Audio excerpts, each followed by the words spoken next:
오늘의 말씀은 예레미야 22장 10절부터 19절까지 말씀입니다.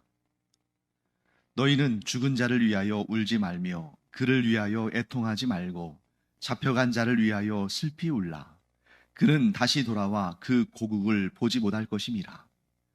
여호와께서 유다 왕 요시야의 아들 곧 그의 아버지 요시야를 이어 왕이 되었다가 이곳에서 나간 살룸에 대하여 이와 같이 말씀하시니라. 그가 이곳으로 다시 돌아오지 못하고 잡혀간 곳에서 그가 거기서 죽으리니 이 땅을 다시 보지 못하리라. 불의로 그 집을 세우며 부정하게 그 다락방을 지으며 자기의 이웃을 고용하고 그의 품삯을 주지 아니하는 자에게 화 있을진저 그가 이르기를 내가 나를 위하여 큰 집과 넓은 다락방을 지으리라 하고 자기를 위하여 창문을 만들고 그것에 백향목으로 입히고 붉은 빛으로 칠하도다. 내가 백향목을 많이 사용하여 왕이 될 수 있겠느냐? 내 아버지가 먹거나 마시지 아니하였으며 정의와 공의를 행하지 아니하였느냐? 그때에 그가 형통하였었느니라. 그는 가난한 자와 궁핍한 자를 변호하고 형통하였나니 이것이 나를 알미 아니냐? 여호와의 말씀이니라. 그러나 내 두 눈과 마음은 탐욕과 무죄한 피를 흘림과 압박과 포악을 행하려 할 뿐이니라. 그러므로 여호와께서 유다의 왕 요시야의 아들 여호야김에게 대하여 이와 같이 말씀하시니라. 무리가 그를 위하여 슬프다 내 형제여 슬프다 내 자매여 하며 통곡하지 아니할 것이며 그를 위하여 슬프다 주여 슬프다 그 영광이여 하며 통곡하지도 아니할 것이라. 그가 끌려 예루살렘 문 밖에 던져지고 나귀같이 매장함을 당하리라. 네, 오늘 우리가 읽은 본문은 왕의 죽음, 또 왕에 대한 심판 이런 내용들이 나오는데요. 이 유다 왕국의 마지막 때에 있었던 그런 혼란스럽고 아주 두려운 상황들을 묘사하고 있는데요. 그래서 오늘은 이 유다 왕국의 멸망 직전의 종교적, 정치적 그런 상황들에 대해서 잠깐 살펴볼까 합니다. 유다 왕국의 마지막 왕은, 즉 유다 왕국이 멸망할 때의 왕은 시드기야 왕입니다. 그는 요시야 왕의 아들이었죠. 그런데 이 시드기야 왕이 주전 586년에 바벨론의 느부갓네살 왕의 침략을 받아서 이 유다 왕국이 무너지고, 그리고 예루살렘 성전도 무너지고, 시드기야 왕은 자기 자식들이 자기 눈앞에서 죽는 것을 목격하고 그 다음에 두 눈이 뽑히고 바벨론으로 끌려가서 죽임을 당하죠. 자, 그런데 이 시드기야 왕 때 갑자기 나라가 멸망한 것이 아니라는 것입니다. 그 이전부터 그런 징조들이 나타났는데, 그래서 유다 왕국의 멸망과 관련해서 그 유다 왕국의 멸망의 시작 하면 역사적으로 어떤 사건을 들 수가 있냐면 요시야 왕의 죽음이라는 그런 사건을 들 수 있습니다. 우리가 이전에도 배운 것처럼 요시야 왕은 유다 왕국의 손꼽히는 아주 훌륭한 왕이고, 오늘 본문에서도 이제 이 요시야 왕에 대한 하나님의 칭찬이 등장합니다.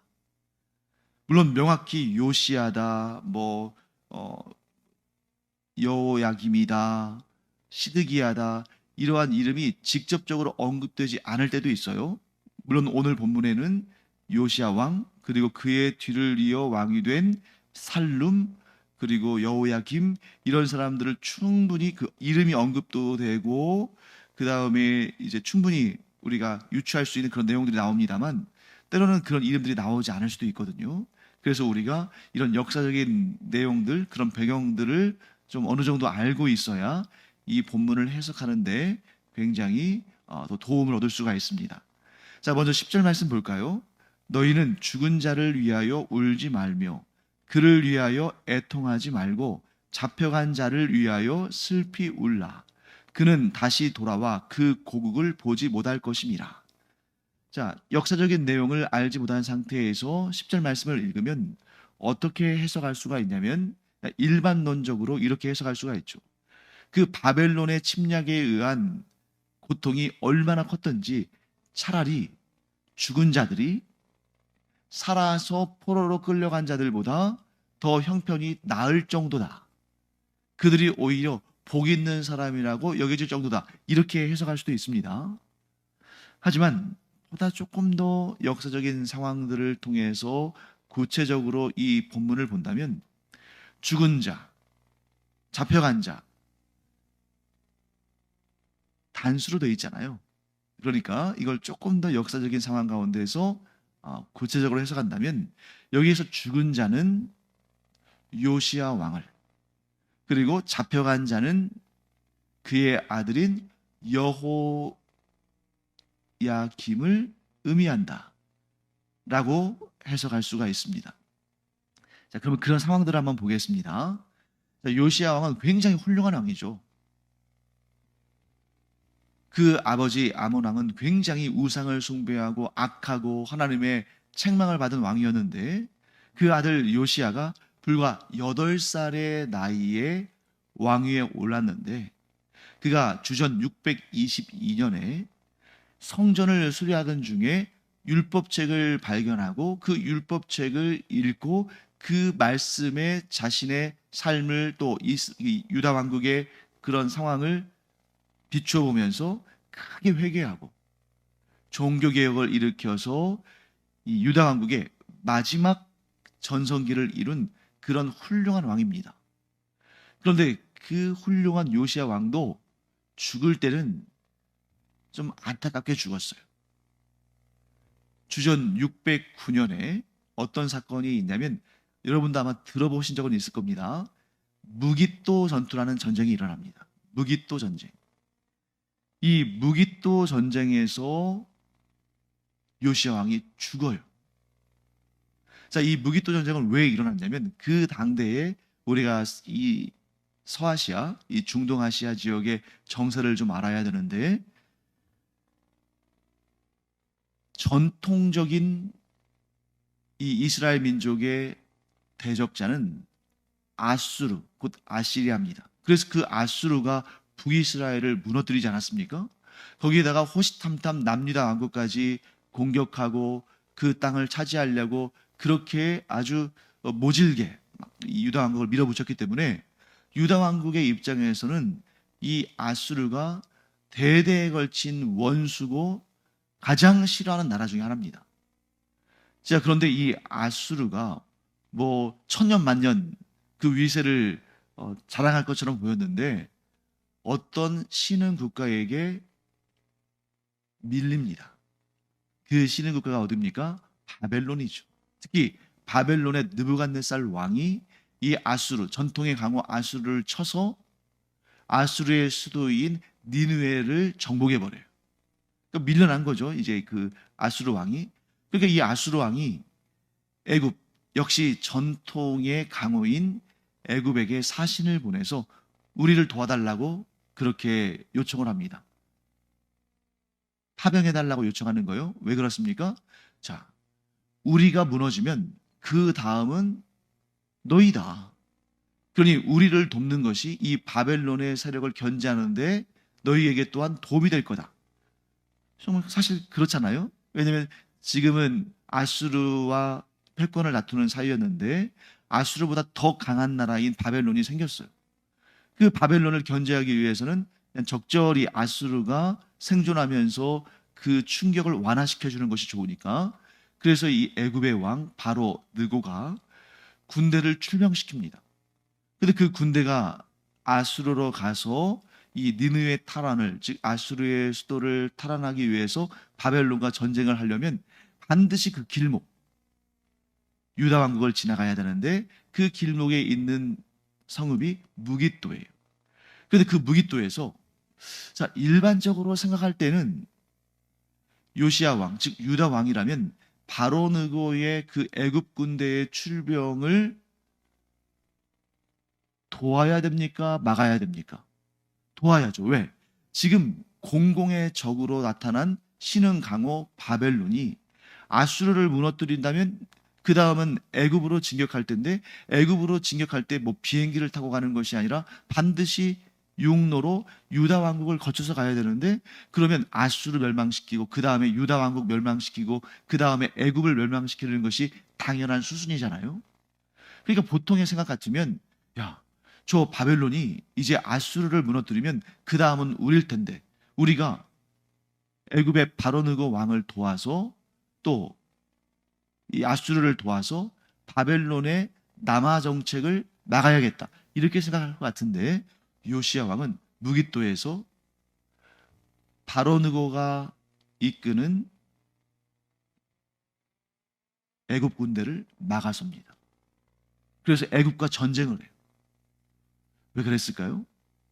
네, 현실적인 정세상은 애굽을 돕고 아수르를 살리는 것이 그 강력한 신흥 강대국인 바벨론을 견제하는 데 도움이 되지만, 우리가 이 끊임없는 그 한국과 일본 사이의 그러한 증오와 같이 이 유다 왕국은 동족인 이스라엘 왕국을 무너뜨리고 자신들도 괴롭히는 이 아수르가 너무너무 얄미운 거예요. 죽도록 싫은 겁니다. 그러니까 이 기회에 아수르가 멸망당했으면 좋겠는 거예요. 그래서 애굽의 군대를 막아선 겁니다. 그 전쟁에서, 그 주전 609년에 무깃도 전쟁에서 요시야 왕이 죽습니다. 애굽이 승리한 거예요. 자, 애굽이 승리했으니까 이 요시야 왕을 죽인 다음에 그 다음에 왕을 세우는 과정에서 애굽이 영향력을 행사했겠죠. 그래서 누구를 왕으로 세우냐면 이 여호아스라는 요시야 왕의 넷째 아들을 왕으로 세웁니다. 여호아스. 그런데 그 여호아스가 오늘 본문에는 살룸이라고 이름이 등장하죠. 뭐 그 당시에 이름이 또 호칭이 여러 개가 있으니까요. 그래서 여호아스를 왕으로 세웠는데, 그 여호아스를 또 아마 그가 이제 애굽 사람의 그 바로느고에 의해서 세워졌는데, 그가 애굽 그 바로느고의 눈에 마땅치 않았던 것 같아요. 아마 거분거분하지 않았을 수 있습니다. 그러니까 그를 3개월 만에 애굽으로 데려가서 거기에서 죽입니다. 그리고 또 다른 왕을 세우는데, 그 왕은 이 요시야 왕의 둘째 아들 엘리야김이라는 이름의 아들인데, 그를 바로느고가 세운 다음에, 왕으로 세운 다음에 이름을 여호야김으로 바꿉니다. 그런데 이 여호야김은 또 애굽의 그 왕인 바로느고에 의해서 세워졌으니까 애굽 쪽에 설 수밖에 없겠죠. 그런데 그 역사적인 사건 하나가 또 발생하는데, 자, 요시야 왕이 죽은 것이 주전 609년, 그로부터 4년 후 주전 605년에 세계사적으로도 아주 유명한 전쟁인 갈그미스라는 전쟁, 갈그미스 전투가 일어납니다. 이 갈그미스 전투는 어떤 전쟁이냐면, 바벨론과 애굽이 역사적인 전쟁을 하는 거예요. 아시아와 아프리카 그 가장 강한 세력들이 패권을 두고 다툰 겁니다. 그런데 그 전쟁에서 바벨론이 승리합니다. 그래서 바벨론이 이 서아시아뿐만 아니라 아프리카 북부까지 패권을 차지해요. 자, 그러면 당연히 유다 왕국은 어느 쪽의 권세 아래 들어가겠습니까? 당연히 바벨론의 권세 아래에 위치하는 거죠. 그래서 여호아스 왕은 애굽의 바로느고가 세운 왕이기 때문에 친애굽 정책을 하다가 이 갈그미스 전투로 인해서 이제 바벨론이 그 지역의 패권을 차지하니까 이제 바벨론을 섬기는 그런 왕이 됩니다. 그런데 그로부터 3년 후에 너무나도 안타까운 그런 일이 발생합니다. 이 여호아스 왕이 여호야김 왕이 바벨론의 반역을 일으켜요. 정말 이해가 잘 안 되는 일이죠. 지금 현재 바벨론의 위세가 얼마나 강한데, 그 바벨론의 위세가 너무너무 강해서 이제 더 이상 항거할 수 없는 그런 지경에 처해 있는데 바벨론에 대해서 항거한다는 것입니다. 그러니까 자기 아버지 요시아랑 비슷해요. 요시아가 애굽의 길을 막아섰다가 죽지 않았습니까? 그런데 주전 605년에 갈그미스 전투를 통해서 바벨론이 그 지역의 패권을 차지했는데 그 전쟁 후에 3년 후인 602년에 바벨론에 항거하여서 반란을 일으키는 거예요. 자, 그러니까 어떻게 되겠습니까? 바벨론에 끌려가서 거기에서 모진 고통을 당하다가 죽게 됩니다. 그리고 이제 이 여호야김의 아들이 왕으로 세워지는데 그 아들이 여호야긴이고 여호야긴을 또 바벨론의 느부갓네살 왕이 포로로 잡아가요. 그리고 나서 세워진 왕이 시드기야 왕.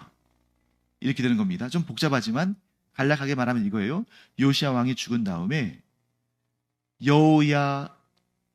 여호아스라는 요시야의 아들이 왕으로 세워지고 그 여호아스가 죽은 다음에 여호야김이라는 또 요시야 왕의 아들이 왕에 세워지는데 그 여호야김이 죽은 다음에 여호야긴이라는 요시야 왕의 손자요 여호야김의 아들인 여호야긴이 왕으로 세워집니다.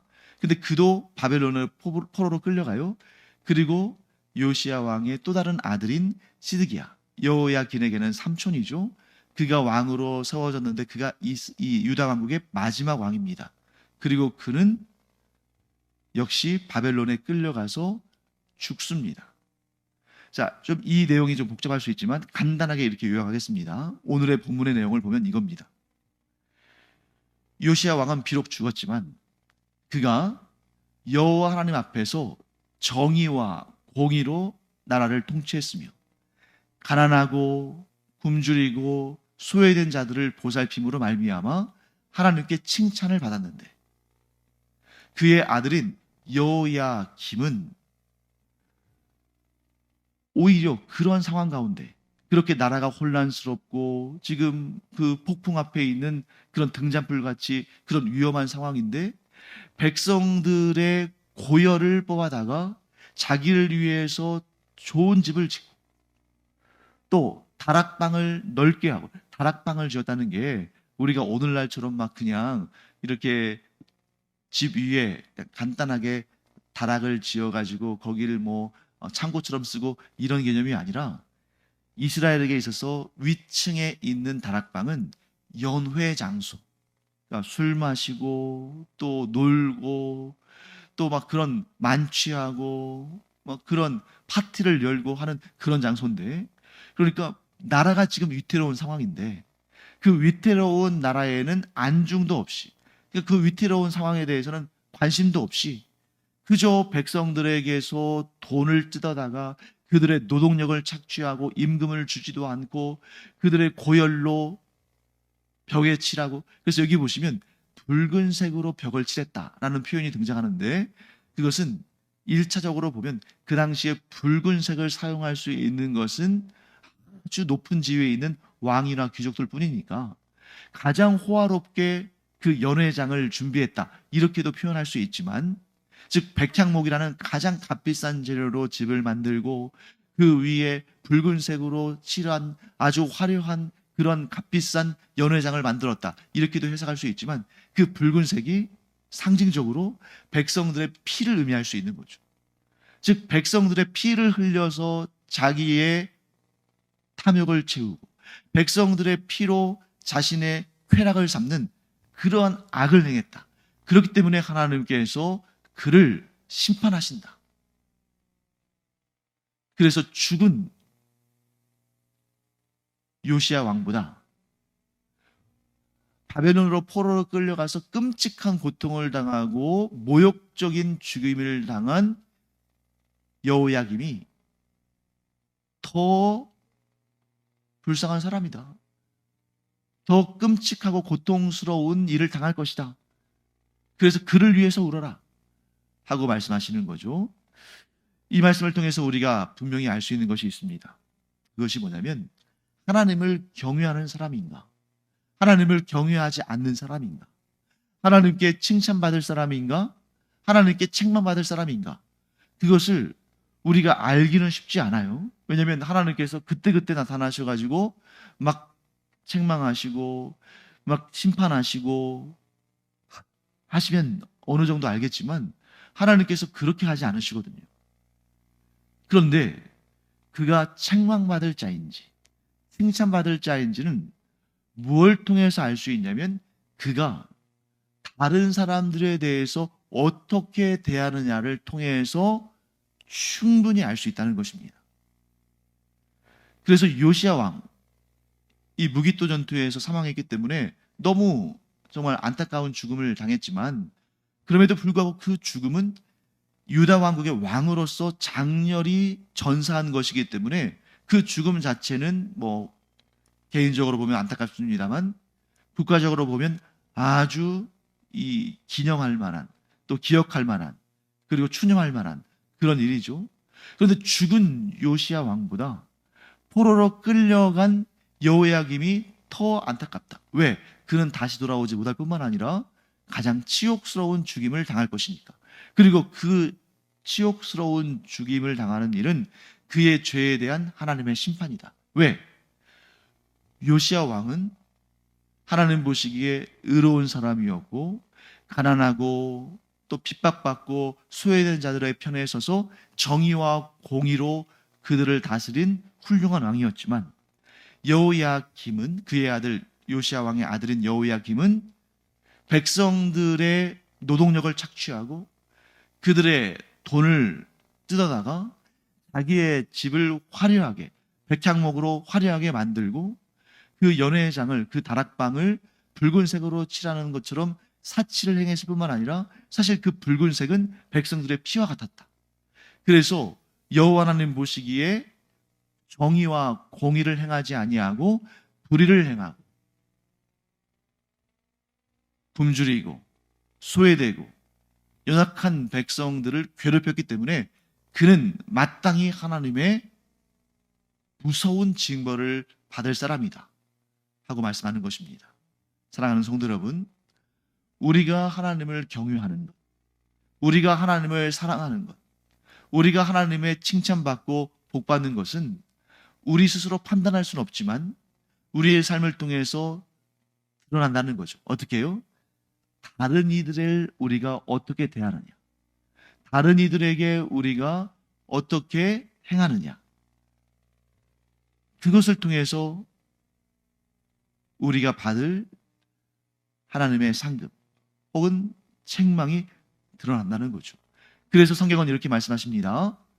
너희가 이웃들에게 행하는 그 일이 곧 하나님에게 행하는 일이다. 예수님도 말씀하십니다. 너희가 나에게 행하는 것이 곧 너희의 이웃들에게 행하는 것을 통해서 드러난다.